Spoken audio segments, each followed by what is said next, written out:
Hello and welcome to my YouTube channel. तो आज हम पढ़ेंगे वन्य जीव संरक्षण अधिनियम 1972। तो इसमें सबसे पहले पढ़ेंगे वन्य जीवों को 5 अनुसूचियों में बांटा गया है। सबसे पहली अनुसूची में ये जानवर हैं: हिरण, शेर, बाघ, तेंदुआ, हाथी, भेड़िया, गैंडा, बारहसिंगा, अजगर, घड़ियाल, मोर, हॉर्नबिल, बस्टर्ड, इंसेक्ट आदि। तो ये सब क्या है अनुसूची 1 में। तो वन्य जीवों को अनुसूचियों में बांटा गया है। तो अनुसूची 2 में क्या है: लंगूर, बंदर, जंगली कुत्ते, गिरगिट, सेह, गीदड़, जंगली बिल्ली, भालू, धामन, cobra, king cobra, Russell viper, पानी वाले सांप आदि। तो ये सब किस में आ जाएंगे? ये सब आ जाएंगे अनुसूची 2 में। तो लंगूर हो गया, बंदर, जंगली कुत्ते, गिरगिट, सेह, ये सब किस में आते हैं? अनुसूची 2 में आते हैं। मतलब अनुसूचियों को उसके हिसाब से बांटा गया है कि कौन सी श्रेणी में कौन से वाले जानवर ज़्यादा संवेदनशील हैं। अनुसूची 3 पे चलते हैं। इसमें क्या क्या आता है: चीतल, लग्गड़बग्गा, नीलगाय, सांभर, जंगली सूअर। तो ये सब किस में आते हैं? अनुसूची 3 में आते हैं।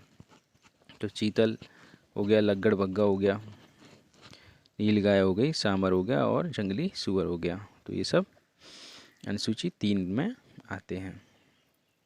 तो अनुसूची 4 पे चलते हैं। रेगिस्तानी लोमड़ी, नेवला, खरगोश और कछुआ। तो ये सब किस में आते हैं? अनुसूची 4 में आते हैं। अनुसूची 5 में क्या आता है? चूहा, कौवा, चमगादड़। तो चूहा, कौवा और चमगादड़ किस में आते हैं? अनुसूची 5 में। तो हमें अनुसूचियाँ बहुत इम्पोर्टेंट हैं, याद करनी पड़ेंगी। तो अब धाराओं पर चलते हैं। धारा 9 में क्या आता है? कोई व्यक्ति अनुसूची 1 से अनुसूची 4 में निर्दिष्ट किसी वन्य पशु का शिकार धारा 11 व धारा 12 में उपबंधित यथा उपबंधित के सिवा नहीं खेलेगा। मतलब 1 और 4 में अगर शिकार करना है तो 11-12 धारा के सिवा नहीं खेलेगा। मतलब 1 और 4 से लेकर 1 से लेकर 4 वाले अनुसूची वाले जानवरों का शिकार नहीं हो सकता है। धारा 11 क्या है? जब प्रधान मुख्य वन संरक्षक वन्य जीव उत्तर प्रदेश लखनऊ से अनुमति प्राप्त हो जाती है, तब उस कंडीशन में अगर कोई वन्य पशु रोगी है, असमर्थ है या दमखोर हो गया है, तब उसका शिकार हो सकता है, अगर परमिशन मिल जाती है तब। अन्यथा इसमें शिकार नहीं होता है। धारा 12 में चलते हैं। इसमें क्या है कि ट्रेनिंग हेतु या विशेष प्रयोजनों की अनुज्ञा प्रदान करना, जैसे शिक्षा, वैज्ञानिक प्रबंध या वैज्ञानिक अनुसंधान के लिए शिकार हो सकता है। जो 11 और 12 धारा बताई थी वो इनमें ये कंडीशन है बस। ये विशेष परिस्थितियों में होते हैं।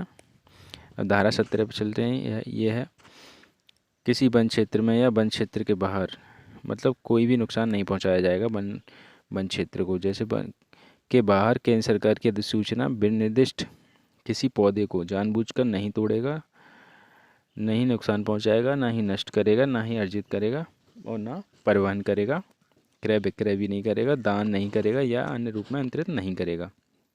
मतलब वन संपदा का किसी भी प्रकार से प्रयोग नहीं किया जा सकता है, जो कि वन्य जीव अभयारण्य से संबंधित होती है। जो तो यहाँ वन क्षेत्र कौन से हैं जो वन्य जीव अभयारण्य के अंतर्गत आते हैं? तो धारा 18 पे क्या दे रखा है कि राज्य सरकार अधिसूचना द्वारा आरक्षित वन या अन्य किसी वन को अभयारण्य के रूप में घोषणा कर सकती है। मतलब जो हमारे आरक्षित वन है उनको वन्य जीव अभयारण्य बनाया जा सकता है। राज्य सरकार इसकी अधिसूचना जारी कर सकती है।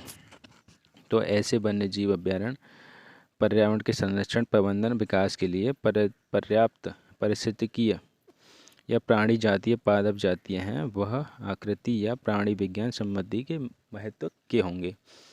मतलब उसमें सारी चीज़ें समाहित होंगी, पादप भी होंगे, जंतु भी होंगे।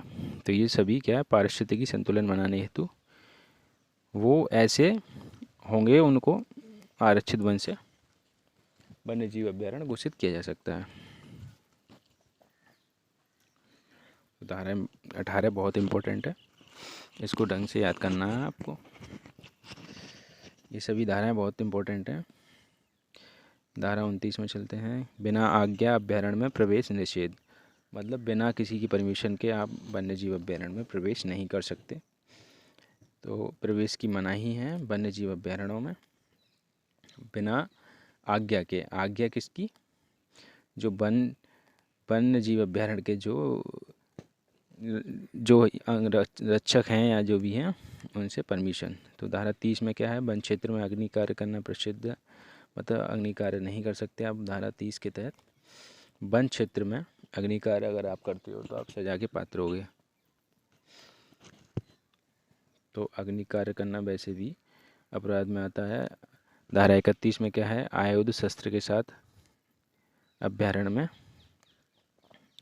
प्रवेश निषेध, मतलब आप हथियार को ले जाके वन्य जीव में नहीं जा सकते, क्योंकि हथियार अलाउ नहीं होते वन्य जीव में, क्योंकि आप प्रतिरक्षा में चला सकते हैं, इसी वजह से हथियार अलाउ नहीं है।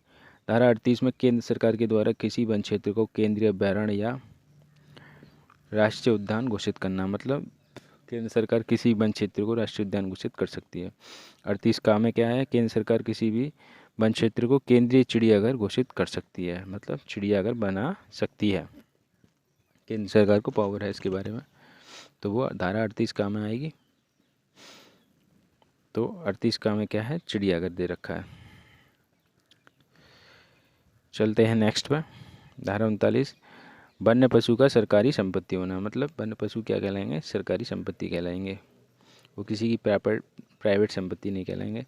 धारा अनुसूची 1 से 4 में निर्दिष्ट कोई भी जानवर हो, उसके शरीर की खाल या उसका कोई भी अंग, हड्डी, सींग, नाखून, बाल, बैजंती, दांत, पंख, विष, नमक लगी खालें, अंडे, नाखून आदि जो भी होंगे वो सब सरकारी संपत्ति माने जाएंगे, उस पर सिर्फ सरकार का हक है।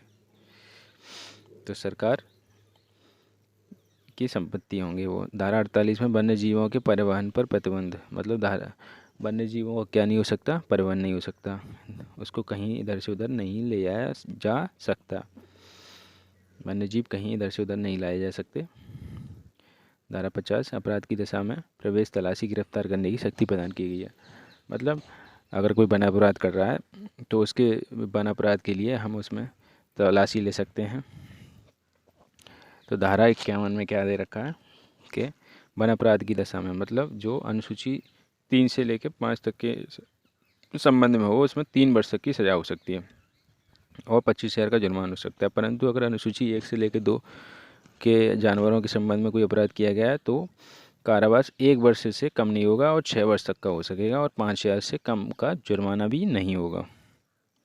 तो इसमें कड़ी सज़ा का प्रावधान है अनुसूची 1 से लेके 2 तक के जानवरों के लिए, क्योंकि बहुत इम्पोर्टेंट जानवर हैं वो हमारे धारा 1 से लेके 2 में, जिसमें बाघ, शेर सब आते हैं। तो ये हमारे हिरण, नीलगाय, ये सभी बहुत इम्पोर्टेंट जानवर हैं हमारे, इसी वजह से इसमें सज़ा 1 वर्ष से कम नहीं होगी और 6 वर्ष अधिकतम सज़ा हो सकती है। तो ये 51 में दंड का प्रावधान है। तो 59 में क्या है, वन अधिकारी को लोक सेवक माना जाएगा। धारा 59 में दे रखा है वन्य जीव संरक्षण अधिनियम 1972 की धारा 59 में वन्य अधिकारी को लोक सेवक माना जाएगा। तो लोक सेवक क्या होते हैं, लोगों की सेवा करने वाले सरकारी सेवक। तो ये वन्य जीव अभ्यारण्य हमारे, तो सूर सरोवर पक्षी विहार आगरा, पटना पक्षी विहार एटा, नवाबगंज पक्षी विहार उन्नाव, सांडी वन्य जीव अभ्यारण्य हरदोई। तो ये सब कहाँ दे रखे हैं, इन जगह पे दे रखे हैं। तो आज की वीडियो आपको कैसी लगी कमेंट करके अवश्य बताएं। चैनल पर बने रहने के लिए चैनल को सब्सक्राइब करें और ऐसी इन्फॉर्मेशन के लिए लगातार वीडियो को देखते रहें। धन्यवाद।